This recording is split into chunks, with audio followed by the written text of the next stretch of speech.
ഇന്ന് ചിങ്ങം 1. എല്ലാവർക്കും പുതുവത്സര ആശംസകൾ. പുറത്ത് നല്ല മഴയാണ്, ഒരു അടിപൊളി കോസി വെതർ തന്നെ അല്ലേ. ഇന്ന് എനിക്ക് ഓഫായതുകൊണ്ട് തന്നെ നമുക്കൊരു കുട്ടി മോർണിംഗ് റൊട്ടീൻ നമുക്ക് കണ്ടാലോ. മോർണിംഗ് റൊട്ടീൻ എന്ന് പറയാൻ പറ്റില്ല, ഇതെനിക്ക് ഓഫുള്ളതുകൊണ്ട് മാത്രം നടക്കുന്ന ചില സംഭവങ്ങളാണ്. ചിങ്ങം എന്ന് പറയുമ്പോൾ തന്നെ നമ്മുടെ ഓണം എത്തിയല്ലേ. എത്ര പെട്ടെന്ന് ദിവസങ്ങളൊക്കെ കടന്നു പോകുന്നല്ലേ. വളരെ ചുരുക്കം പ്രാവശ്യം മാത്രം അലമാരിൽ നിന്ന് ഞാൻ പുറത്തെടുക്കുന്ന എൻ്റെ കുർത്തികളാണ് കേട്ടോ. ഒക്കേഷണലി മാത്രം ഞാൻ ഈ കുർത്തീസും അങ്ങനത്തെ നമ്മുടെ ട്രഡീഷണൽ വയസ്സൊക്കെ എടുക്കുന്നുള്ളൂ.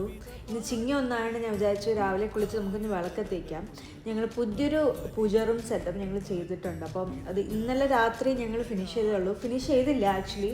ഞങ്ങൾ ആ ക്യാബിനറ്റ്സ് മാത്രമേ ഫിക്സ് ചെയ്തുള്ളൂ. നമുക്കിനി കുറച്ചും കൂടെ മോഡിഫിക്കേഷൻ ചെയ്യണം. അത് നിങ്ങൾക്ക് വരും വീഡിയോയിൽ നിങ്ങൾക്ക് കാണാം കേട്ടോ.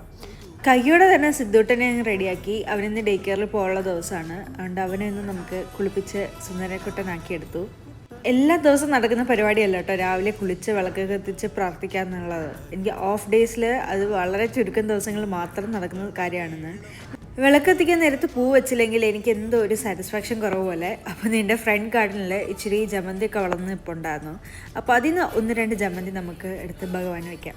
പൂജാ റൂം ഏറ്റവും മേളത്തെ നിലയിൽ സെറ്റപ്പ് ചെയ്തുകൊണ്ട് തന്നെ താഴെ കയറി ഇറങ്ങി വരുന്നത് ഇച്ചിരി സമയം പോകും. അങ്ങനെ ഇച്ചിരി അധികം സമയം ഇന്ന് വൈകിട്ടുണ്ട്. അപ്പം നമുക്ക് പെട്ടെന്ന് വിളക്കെത്തിച്ച് നമുക്ക് താഴേക്ക് പോകാം. ഇന്നലെ പൂജാ റൂമൊക്കെ സെറ്റ് ചെയ്തപ്പോൾ സിദ്ധൂട്ട ഇല്ലായിരുന്നു. അതുകൊണ്ട് ആൾ ആദ്യമേ വന്ന് കണ്ട് ഫുള്ളും പരിശോധനയായി. പിന്നെ അവനെ കൊണ്ട് തന്നെ ഞാൻ വിളക്കെത്തിച്ചു. ഇനി നമുക്ക് ഒട്ടും സമയം കളയില്ല, നമുക്ക് പോയി ബ്രേക്ക്ഫാസ്റ്റ് ഉണ്ടാക്കാം.